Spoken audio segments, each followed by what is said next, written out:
Niestety nie pozwolili mi wprowadzić tutaj drineczka, natomiast witam Was prosto z amerykańskiej plaży i dzisiaj kolejna część naszego materiału z Motor Show.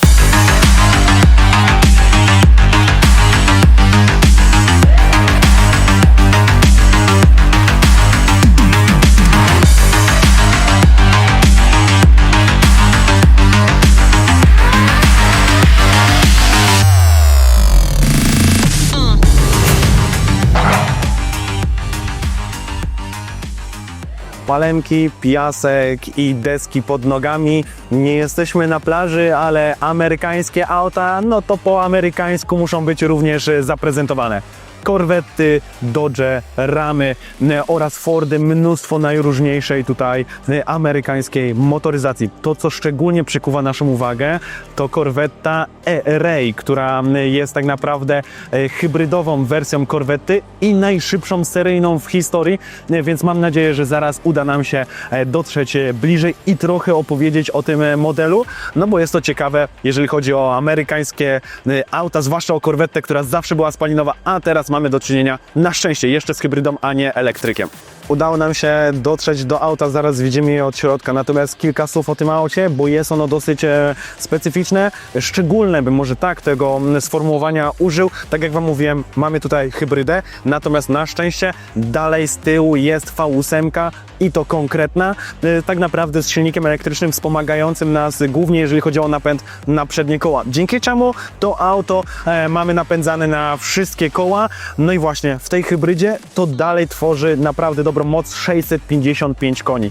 No i to, co wiemy, czym się szczycą te elektryki, stety bądź niestety, że mają bardzo dobry moment obrotowy i bardzo dobre przyspieszenie. Dzięki tej hybrydzie, tak jak Wam mówiłem, najszybsza seryjna korweta w historii, 2,5 sekundy do setki, no to już jest po prostu odrzutowiec, zwłaszcza, że jest to auto, którym możemy sobie na spokojnie na drodze na co dzień pojeździć.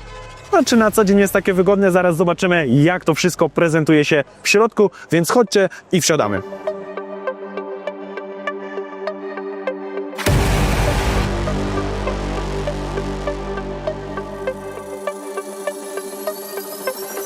Z Waszej strony może to wyglądać klaustrofobicznie, bo jestem tu cały obudowany, natomiast wręcz przeciwnie, w porównaniu do SF90, jak i Aventadora, w którym dzisiaj mieliśmy okazję też usiąść, tutaj mamy dużo miejsca jeszcze na głowę, a jest to targa, czyli tutaj jak zdejmę sobie dach, to przynajmniej głowa nie będzie mi wystawać ponad bryłę samochodu, więc bardzo fajnie. Pod względem też wygody, jeżeli chodzi o kierowcę, przy moich gabarytach to nie jest auto, że nie możemy sobie nim pojeździć. Czuję, że tutaj jest bardzo fajnie, bardzo wygodnie i dobra odległość też od kierownicy. Wiadomo, jeszcze tego wszystkiego sobie tak idealnie nie dostosowywałem, natomiast wsiadłem tak, jak było ustawione i tak odczuwam, że jest tu bardzo dużo miejsca i fajnie to skonfigurowane. Zwłaszcza, że tutaj mamy pod ręką no, cudowny podłokietnik. Już nie tylko jest podłokietnikiem, ale tak naprawdę pod całą rękę no, można się rozsiąść i jechać. Wiadomo, tym autem z jedną ręką, no pewnie na spokojnych drogach tak, ale przy mocniejszych, no to lepiej jednak mieć te dwie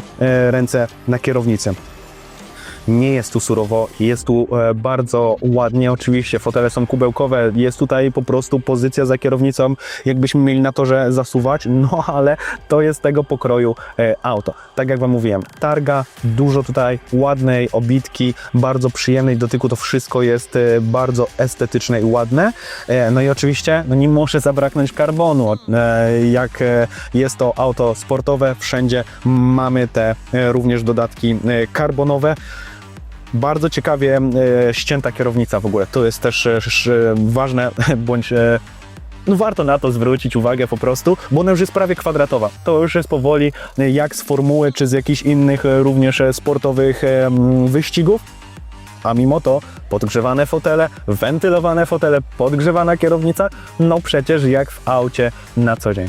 Jeszcze jedna ważna rzecz. Mamy tu targę, więc dzięki temu nie ma mechanizmu składającego ten dach, więc cały silnik widać przez szklaną szybę, co też robi duże wrażenie, jeżeli chodzi o tył auta.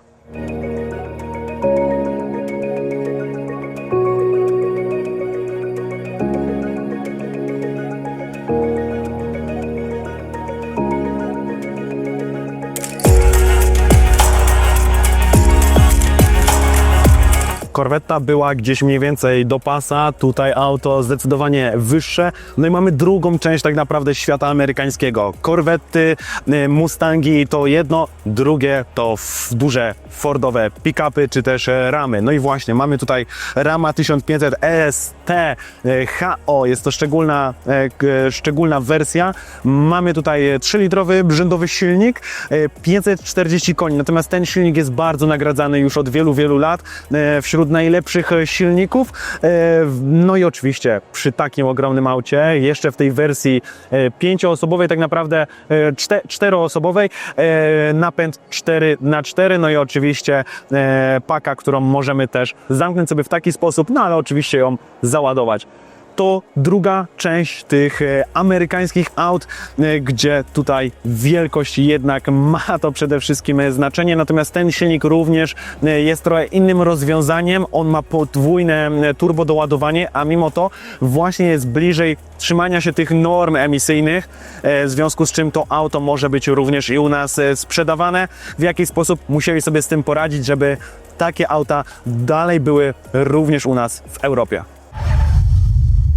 Jako fan Formuły 1 nie mogę sobie odpuścić tego stoiska, zwłaszcza, że to tak naprawdę stoisko lokalne. Politechnika Poznańska i Formula Student, to ich twory tak naprawdę. Zaraz podpytamy szerzej, jak to wszystko budują, jak to funkcjonuje i czym jest do końca Formula Student, bo jestem mega zaciekawiony. Ja jako prosty widz widzę w telewizji oczywiście te najwyższe zmagania, a tak naprawdę już na studiach również w takie rzeczy można się kolokwialnie mówiąc bawić, ale tak naprawdę to ogrom pracy, no i przede wszystkim zajawki do tego, żeby się ścigać takimi autami, no i też myślę, że trzeba mieć odwagę, żeby czymś takim zasuwać na torze, no i właśnie ścigać się koło w koło.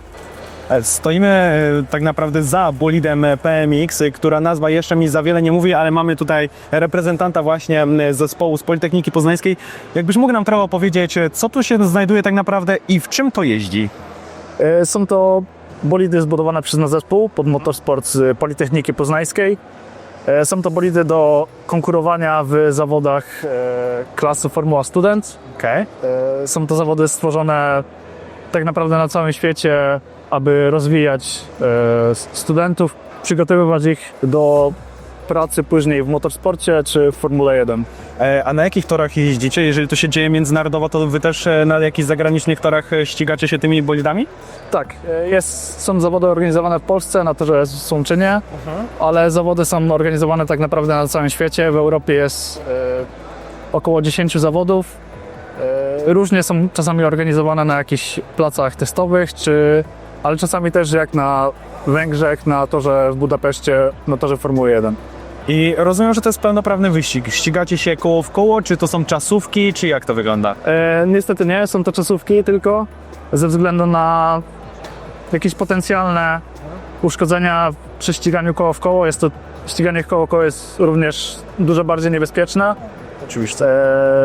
Także aby ograniczyć koszty, są to tylko przejazdy czasowe, ale są to też konkurencje statyczne, gdzie zespół ekspertów ocenia cały projekt pod kątem merytorycznym, ale też przygotowania studentów i wiedzy w zakresie właśnie motorsportu czy poszczególnych dziedzin samochodu. Bo rozumiem, że całość jest tworzona przez Was, czy są tu jakieś części jednak gotowe, które jesteście w stanie zamówić, czy tworzycie to wszystko w ramach zespołu? Jest bardzo mało części gotowych. Cała konstrukcja jest tworzona przez nas. Z kupnych części tak naprawdę w głównej mierze są to opony, silniki i komponenty elektroniczne, takie bardzo drobne.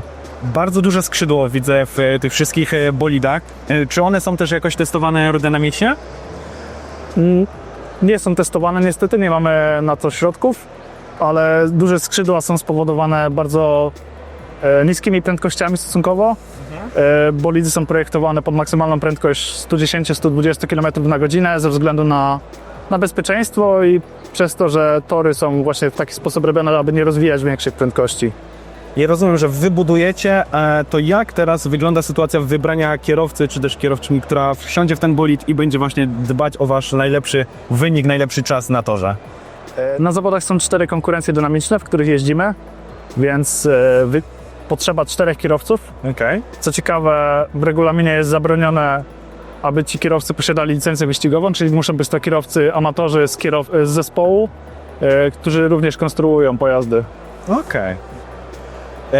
Czy można gdzieś również zaobserwować tak naprawdę relacje z tych czasówek, z tych turniejów, które się odbywają z tej Formula Student? Gdzieś moglibyśmy to śledzić? Jest to zależne od zawodów, ale dużo zawodów prowadzi transmisje live na YouTubie, czy też robi jakieś filmiki podsumowujące na YouTubie. Jest też przeważnie dostępny live timing. Tutaj myślę, że dobrym punktem startowym są zawody w Polsce, które mają dosyć dobrą organizację, jeśli chodzi o właśnie przekazywanie transmisji z całych zawodów. Okay. Dzięki bardzo. Dzięki. Znajdujemy się przy szczególnym stoisku Omega, najpopularniejsza w tym kraju, jak i myślę, że może i nawet na świecie. Oczywiście Omega Kickstera, która nie tylko kupiona, przerobiona i dzisiaj prezentuje się w takiej formie.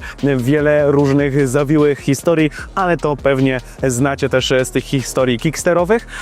A tutaj auto, którym aktualnie się ściga. Dzisiaj na stoisku dwa takie auta możemy u niego obejrzeć.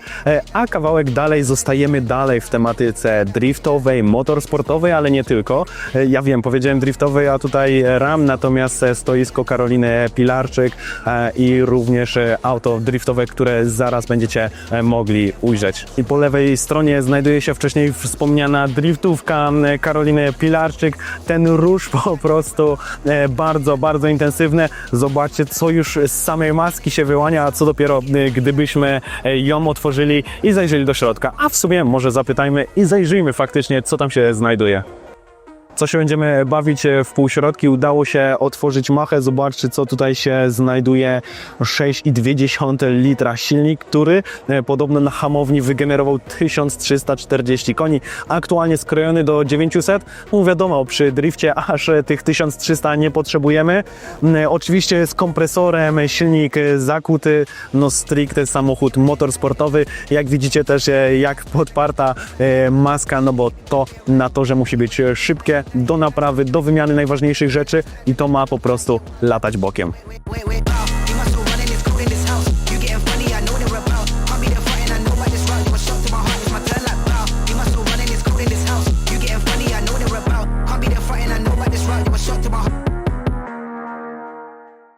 Kolejne ciekawe auto, nie do końca takie zwykłe, bo jest to microcar.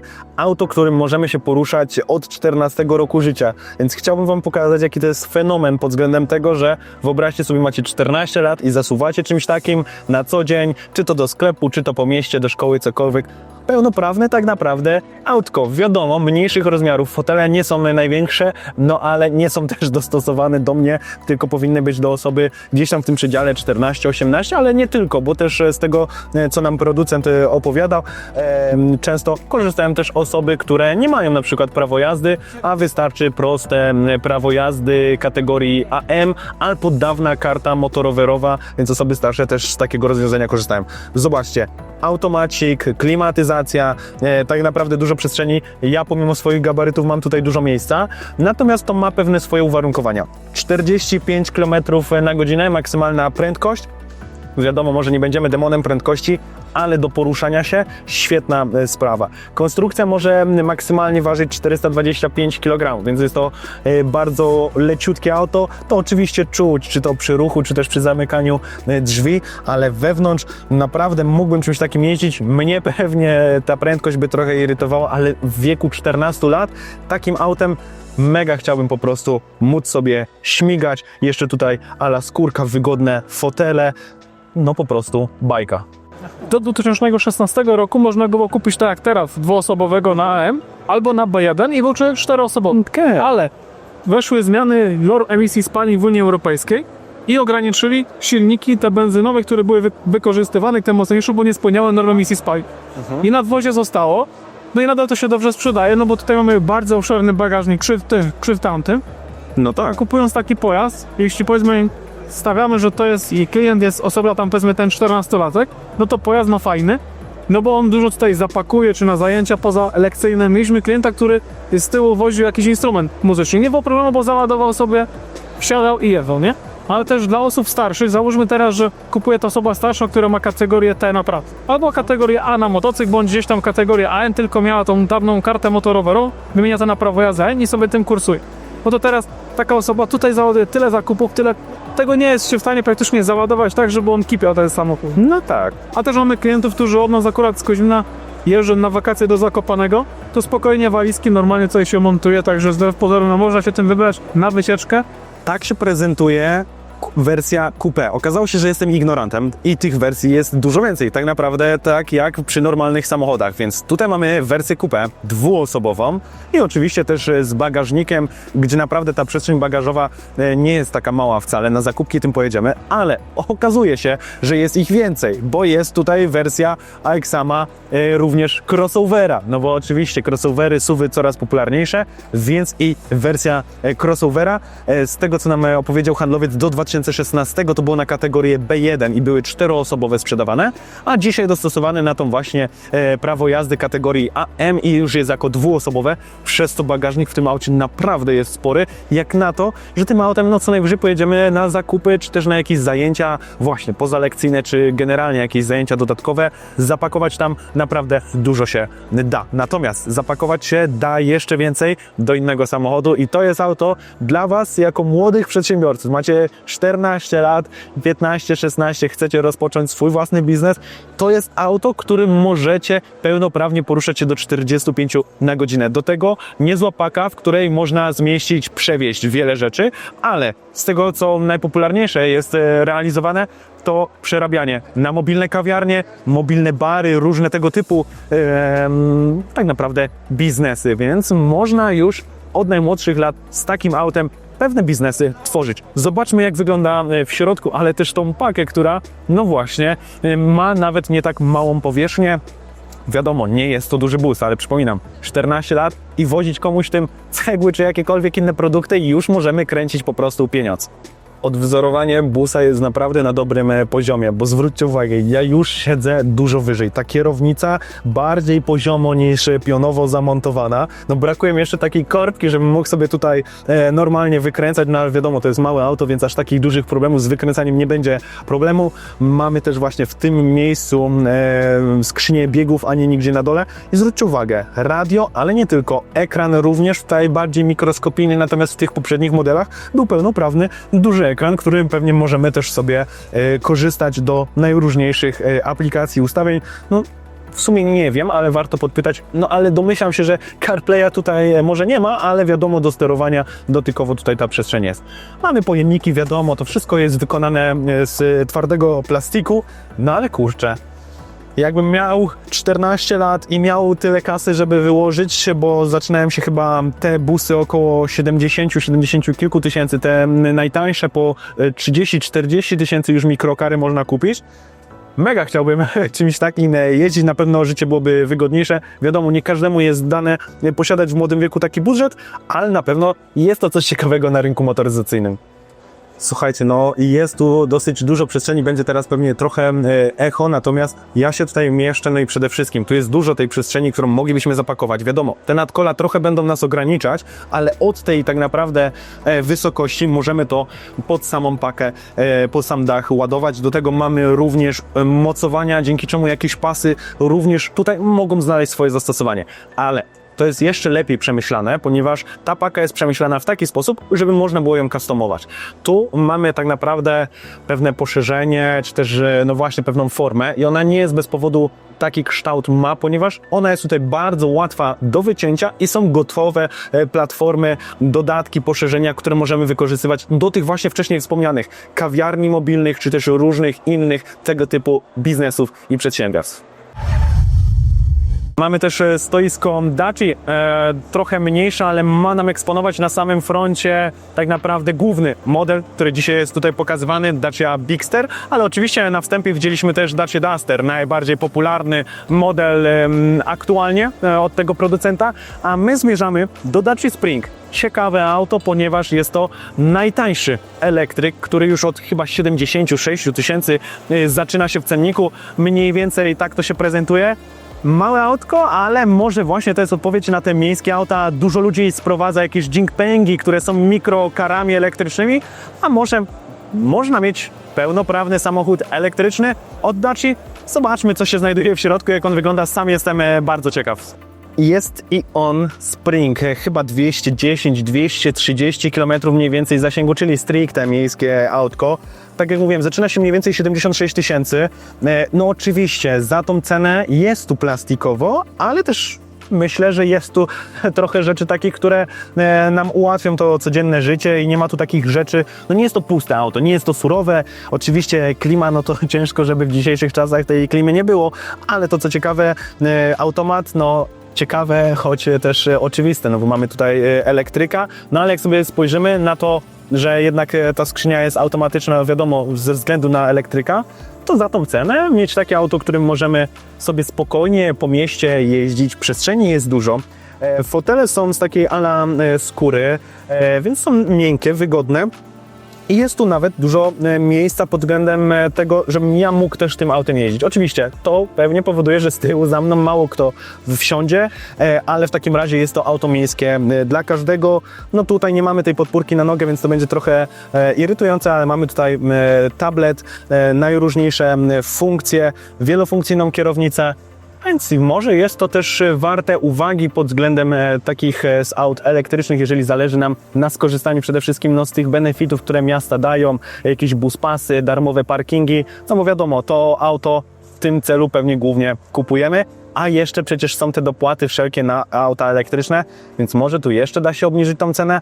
No jest to na pewno coś ciekawego. Z tyłu pewnie nie za dużo miejsca, z przodu to miejsce jest i bagażnik też nie jest wcale taki mały. Z zewnątrz to auto wygląda mikroskopijnie, bym powiedział. 306 litrów i dobrze zagospodarowana przestrzeń, zarówno głęboko, jak i dosyć wysoko, więc te najbardziej podstawowe rzeczy na co dzień oczywiście się tu zmieszczą. Natomiast tutaj już mamy surowo. Tu nie ma ani oświetlenia, ani żadnych wieszaczków. To jest mankament, no ale jakoś trzeba zbudować to najtańsze auto elektryczne na rynku.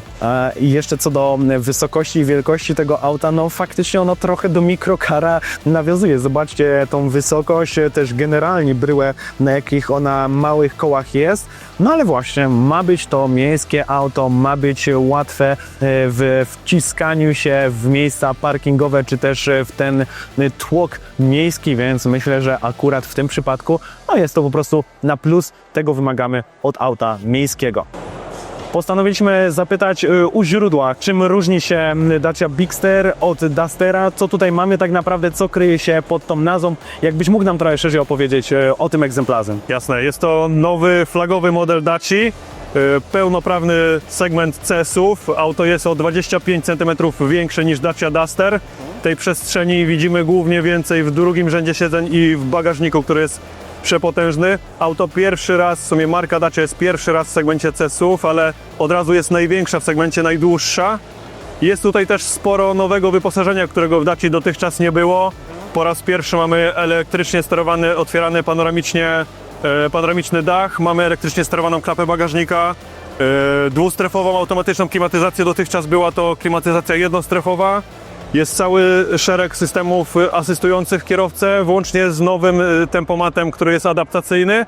No i też gama silników, która docelowo będzie też wprowadzana w Dacia Duster. Pojawiła się przede wszystkim nowa, większa i bardziej oszczędna hybryda 1.8, 155 koni, gdzie mamy 4 cylindry, bardzo sprawnie działający automat i super spalanie. Jeśli chodzi o gabaryt auta i dynamikę, to spalanie wręcz jest zaskakująco niskie.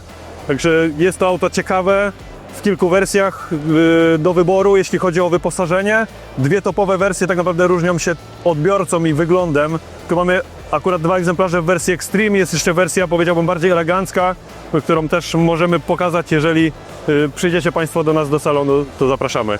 Czyli jak wchodzić w segment C, to z przytupem nie tylko i największy, ale też z bogatym wyposażeniem wewnątrz, tak? Pojawiły się te wszystkie Dokładnie czy tak. sterowanie. A co jeszcze pod względem silników? Mamy hybrydę, czy mamy jakiegoś diesla, spalinówkę? Nie, diesli dzisiaj już nie znajdziemy, tak jak w nowym Dusterze, tak tutaj ich nie ma. Okay. Drugim silnikiem jest silnik miękka hybryda, 130-140 konna w zależności od wersji. To jest pojemność 1.2. Aktualnie występuje z napędem na 4 koła lub na przednią oś i ten z napędem na przednią oś w połowie roku będzie wprowadzony również z fabryczną instalacją gazową. za czym tutaj wiem, że klienci wyczekują, bo był to sukces w Dacia Duster, tylko tam był troszkę inny silnik wtedy. Okej, to jeszcze pozostaje mi zapytać w pełnej hybrydzie, ile możemy tak naprawdę na tym silniku elektrycznym przejechać po mieście, takiej miejskiej trasy? Znaczy jest to klasyczna hybryda, czyli full hybrid. Tutaj jakby nie chodzi o to, żebyśmy wyciskali jak największe przebiegi na prądzie. Chodzi o to, żeby była pełna dynamika, żeby w tych newralgicznych momentach silnik spalinowy był wspierany z prądu, bo nie ma tutaj turbiny, to jest 4-cylindrowa 1.8, czyli prosta konstrukcja, powiedziałbym oldschoolowa. Ale jeżeli byśmy wymusili, powiedzmy, delikatną jazdę na samym elektryku, to byłoby to w granicach gdzieś 4-5 km. Także nie są to duże wartości. Bardzo dużo tego prądu jesteśmy w stanie nazbierać umiejętnie jeżdżąc w mieście, używając trybu B, gdzie ta rekuperacja jest bardzo duża. No bo ten prąd bierze się z dwóch tak naprawdę rzeczy. Albo będzie to spalone paliwo, czyli mniej ekonomiczna wersja, albo będzie to umiejętna jazda w mieście czy na trasie też właśnie z wykorzystaniem rekuperacji. I wtedy te 4-5 km w teorii przejedziemy na prądzie, ale sumarycznie tak naprawdę najważniejszym parametrem tutaj jest średnie spalanie. No właśnie. Jeździłem tym autem też trochę prywatnie, jeździmy też tymi autami na jazdach testowych. Nie ma opcji, żeby to spalanie przekroczyło 5,5 litra. W cyklu bardzo mieszanym, gdzie pół trasy naszej jazdy testowej to jest trasa szybkiego ruchu.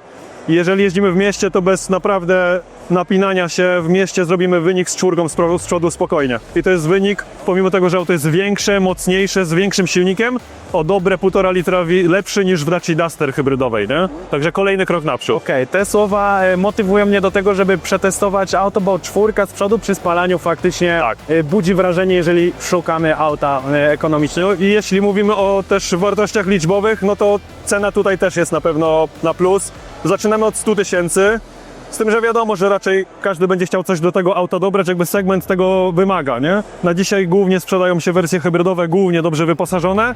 Nie ma możliwości, żebyśmy przekroczyli 146 000 złotych w tym momencie za wszystko, co w tym samochodzie da się włożyć tak naprawdę, nie? Więc jest to bardzo dobra oferta. Mówimy o marce sprawdzonej, o konstrukcji, która opiera się też na technologii Renault w dużej mierze tak naprawdę, więc jest to bardzo ciekawa propozycja na dziś na rynku.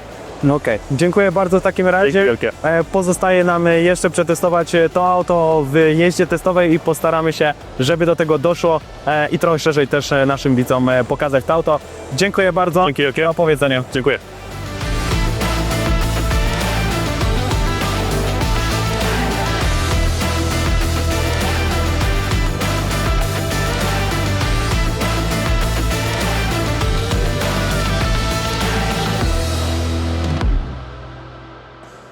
Kolejny SUV, czyli rzeczy, które kocham przecież najbardziej. Niestety bądź stety jest ich najwięcej na rynku. Mamy tą Dacię Bigster. Faktycznie ona już wygląda trochę inaczej, zwłaszcza, że przed chwilą siedzieliśmy w Springu, więc to jest w ogóle inny świat. To, co mnie niestety razi dalej w Daciach, to jest mnóstwo tego plastiku. Tego się nie pozbędziemy, myślę, że zbyt szybko. Natomiast no, to ma być auto tanie, ma być ekonomiczne. Bardzo fajny ruch i tak już w tą stronę, że mamy tutaj mnóstwo asystentów, przede wszystkim w końcu tempomaty adaptacyjne, różne inne dodatki, o których też przed chwilą handlowiec Wam wspominał, ale przede wszystkim to, co mogę powiedzieć po pierwszym wrażeniu, no jest tu dużo miejsca, wygodnie się tutaj siedzi, jest to w końcu SUV, w którym ta przestrzeń jest w końcu, jeżeli mówimy oczywiście o Daci, no bo to jest pierwszy z segmentu C SUV z ich perspektywy. No jestem jeszcze ciekaw jak z tyłu, no bo wiadomo, z przodu dostosujemy sobie tak fotel, że będzie nam wygodnie, będzie to miejsce, ale pytanie co z tyłu. I jeszcze zanim natomiast do tyłu mam jedną ciekawostkę, a raczej rzecz, na którą warto zwrócić uwagę.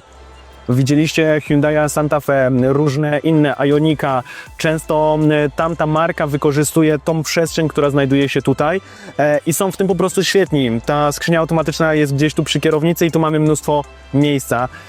Tutaj niestety mnóstwo niezagospodarowanego miejsca. Zobaczcie ten kokpit, jak on wysoko siedzi, jaki on jest duży i szkoda, że tam nic nie ma. Przecież tu moglibyśmy chować sobie rzeczy, mogło być tej przestrzeni więcej, a tak pomimo tej wielkości 2 cup holdery i tutaj wnęka na ładowarkę, na telefon, no i dosyć, że tak powiem, skromny schowek, więc ta przestrzeń nie do końca jest tak zagospodarowana jak mogłaby być, choć i tak, no tak jak mówię, jest już jej dosyć sporo, ale mogłoby być więcej. I jestem pozytywnie zaskoczony, bo jest tutaj bardzo dużo miejsca.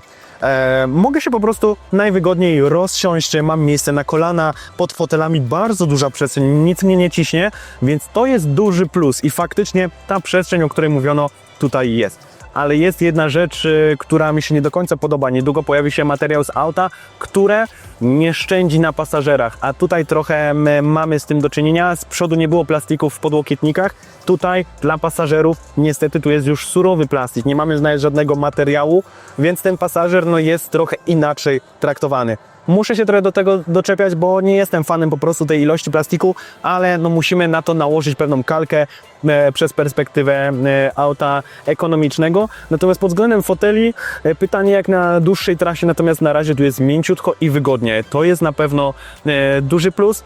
Jest to SUV segmentu C, a nie mamy tutaj podłokietnika w środku, co też dosyć duży minus. Zawsze byłoby to po prostu ułatwienie, no i ta przestrzeń wewnątrz, która często najbardziej popularna chyba w wagach, żeby coś móc tutaj też przewozić przez ten środek, a tutaj ani podłokietnika, ani tej przestrzeni do bagażnika. Rzućmy okiem jeszcze na bagażnik, no bo to ostatnia część tak naprawdę SUV-a. Zobaczmy, co tutaj się znajduje. Mamy wieszaki, to jest już duży plus, mamy dodatkowe przestrzenie boczne. Jest lewarek, zestaw naprawczy, więc okej, coś tutaj mamy. Mamy też podłogę z kołem zapasowym. To zacna rzecz, że ona się tutaj pojawia. No i ta przestrzeń w ogóle nie jest zagospodarowana wokół tego koła zapasowego. Nie ma tutaj wydrążenia, więc niezłą torbę narzędzi moglibyśmy wziąć ze sobą, żeby w razie czego o auto móc zadbać. Wiadomo, mało popularne to w dzisiejszych czasach, ale ta przestrzeń jest. Jest bardzo głęboki. Co prawda nie możemy go modelować poprzez przesuwanie foteli, ale jest dużo przestrzeni, więc to na pewno na duży plus. No i przede wszystkim dostęp do położenia foteli z bagażnika. No mega ułatwia po prostu to ładowanie wszelkich rzeczy. I teraz jak na to patrzę, gdy fotele składają się prawie na płasko, to jest tutaj dużo tej przestrzeni do załadowania, zapakowania, czy też przewiezienia po prostu mebli. I jeszcze ostatnie minuty, sekundy Motor Show czwartkowego dnia. Przed nami Mustang 5-litrowy. I to, co mogę Wam powoli zdradzić, widząc tego pięknego tutaj Mustanga na stoisku Otomoto, że niedługo Mustang również i na naszym kanale się pojawi. Jazda testowa. Natomiast tam widzę coś jeszcze piękniejszego. What? Bro, what are you talking about, man? Toyota Land Cruiser, cudowna terenówka w tym nowym wydaniu i w tej wersji limitowanej First Edition z tymi charakterystycznymi pasami po boku. Zobaczmy, czy to jeszcze może jest otwarte. Jak tak, to może nie, niestety już się nie załapaliśmy, ale zobaczcie z zewnątrz, jak to auto się prezentuje. To jest ta dobra Toyota Land Cruiser w wersji oczywiście bardziej nowoczesnej, do dzisiejszych designów, ale dalej swoją bryłą nawiązuje do korzeni. No i myślę, że to jest dobra adaptacja starego modelu do dzisiejszych czasów, a takich już trochę dzisiaj Wam też pokazywaliśmy. Mówiłem Wam przed chwilą o napisie Foton z przodu, który ma wzorować pewnego Forda. No i zobaczcie, w projekcie Grzegorza Dudy właśnie ten piękny napis na froncie Ford. No i czy to nie jest jasna kopia pewnego trendu, pewnej legendy? No niestety tak to wygląda. Przy tym pięknym projekcie kończymy dzisiejsze zwiedzanie Motor Show. Dajcie znać, co uważacie o takiej formie też wideo, bardziej vlogowych, trochę wywiadów z różnymi osobami związanymi z motorsportem, trochę handlowcami, osobami, które zajmują się najróżniejszymi markami, najróżniejszymi samochodami od zaplecza. Dajcie znać, co uważacie, czy chcielibyście więcej takich materiałów, dajcie łapkę w górę, zostawcie subskrypcję, a my już szykujemy dla Was kolejne egzemplarze do jazd testowych i tak jak Wam obiecałem też podczas dzisiejszego zwiedzania, niedługo na kanale już Mustang, więc wyczekujcie.